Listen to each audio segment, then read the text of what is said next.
Have you ever tried basil, garlic, hemp seed roti? Let's go.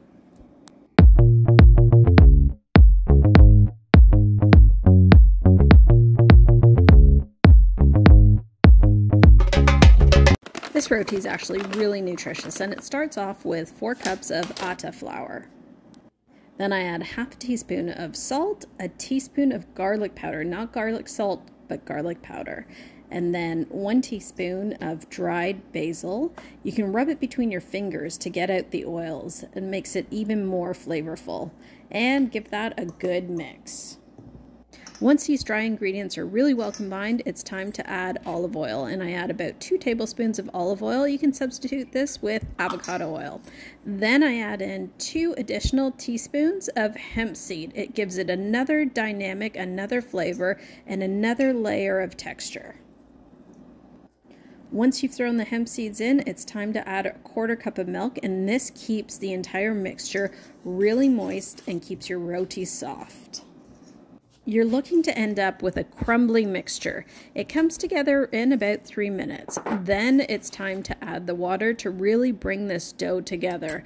I give up the fork in about a minute because it just doesn't do the job as well as your hands. So make sure you have nice clean hands and start to mix your dough together.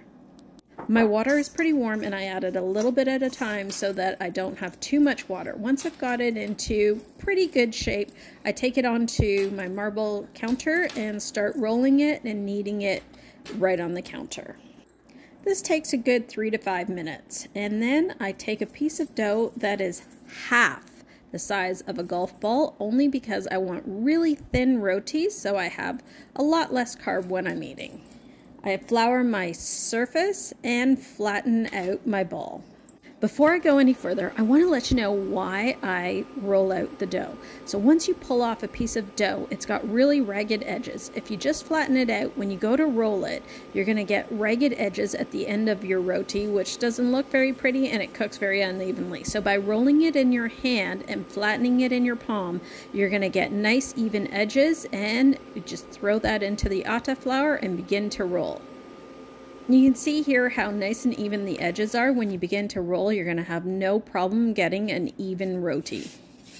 I find it useful to flour my rolling pin along with the surface that I'm rolling it on, and I continue to douse that roti in a little bit of Atta flour. So yes, it gets a little bit messy, but you can clean up the mess.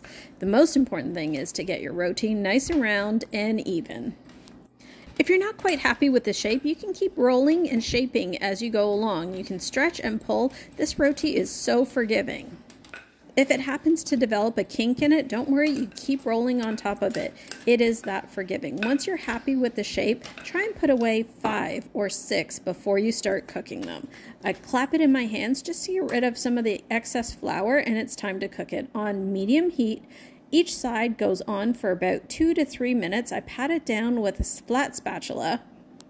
I flip it over at about the 2-minute mark, and usually I have the nice little brown dots that I'm looking for. I don't leave it on for too long or it gets too brittle and too crispy. If I'm doing a display for guests coming over, then I fold it into quarters and put it onto the board. I cover it with a damp paper towel or a cloth to keep the rotis from drying out.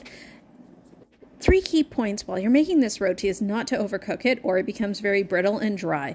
2, make sure your dough is also covered as you're working with it. And 3, just have fun. Enjoy it. Play with it. You're going to get to know the dough better and better every time you make it. Subscribe for more easy recipes. I look forward to seeing you soon.